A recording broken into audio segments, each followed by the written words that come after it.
we find a wedding. Or rather, we find a marriage. No wedding ceremony as we would recognize it today, but we find Isaac and Rebekah being brought together. And we are told that when Rebekah, when we first encounter her, she is Yafat Toar, which means initially, when one reads it, beautiful to behold. And so we might imagine that the focus of the Torah portion is on her beauty. But then it goes on to say what she does. She sees Abraham's servant, who is a stranger to her, never met her before, goes up to him and says, "Let me bring you some water. Let me provide for you. And not only you, I see you have numerous camels as part of your train. Let me take care of your animals as well." And does the hard work of taking care of this person she has never met before, not realizing that that servant has already figured out who needs to marry the son of his servant, the son of his master. And so the rabbis instruct us that it is not so much that she is beautiful to behold, that is, she is beautiful on the outside. It is that she has a beautiful soul.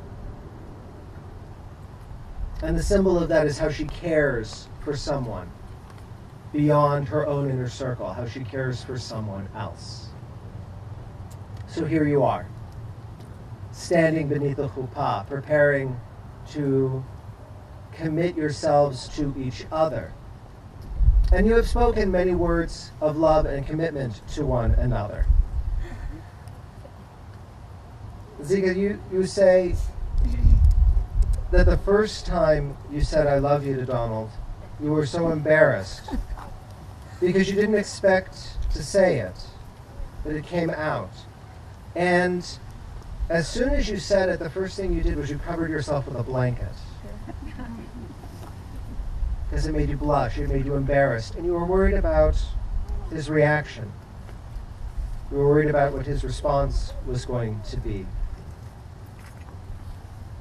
Don, that love, that appreciation, that advice, that support that you give to each other is not only for each other alone. You are truly sustaining one another. If you're truly able to love one another and be there for one another, then that will mean that you have an overabundance of love. You will have more love to give, and you must do as Rebekah did, share it with those who are in need. Those who you may not know, who may not be part of your inner circle, but nevertheless, you have an obligation toward. What marriage does at its best is rejuvenates, re-energizes, gives you the ability to do what you need to do when the night has been late and the morning far too early, which happens with children. To give you what you need to do when it seems that the outside world is buffeting you and making you crazy. To do what we have a demonstration. So God, may there always be heard in the cities of Israel and the streets of Jerusalem the sounds of joy and of happiness, the voice of the groom and the voice of the bride, the shouts of young people celebrating and the songs of children at play. We praise you, O God, who causes the bride and groom to rejoice together.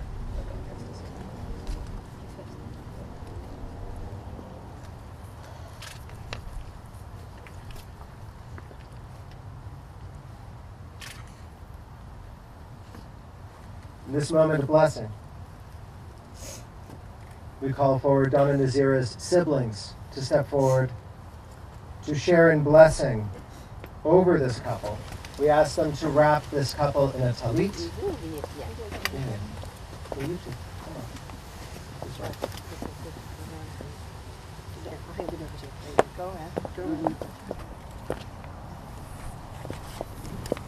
Please leave their hands upon them, and I'm going to ask all of us to stretch our hands out toward the couple. Send forth the blessing we have in our hearts to them as we sing. Yivarechecha Adonai v'yishmerecha. Ye'er Adonai panav elecha v'yichunecha. Yisa Adonai panav elecha v'yasem lecha shalom. May God bless you and keep you and guard you and guide you. May God's light shine in you, shine upon you, inspire you, and be gracious to you. May God always be present in your life, in your marriage, causing you to be beautiful within and without to all those you encounter. And let us say together, Amen. Amen.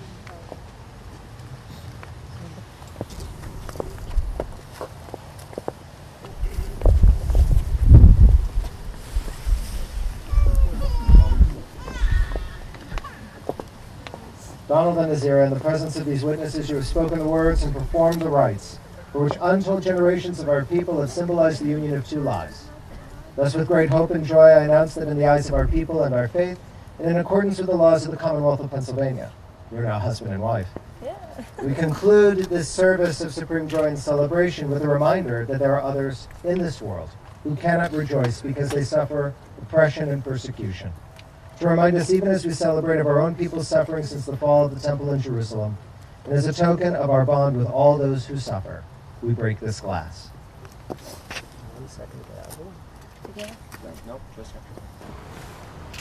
Mazel tov!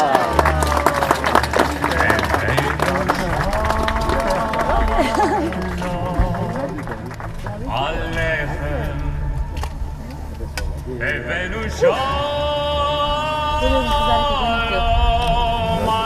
עליכם, הבאנו שלום עליכם, You guys follow that? הבאנו שלום, שלום, שלום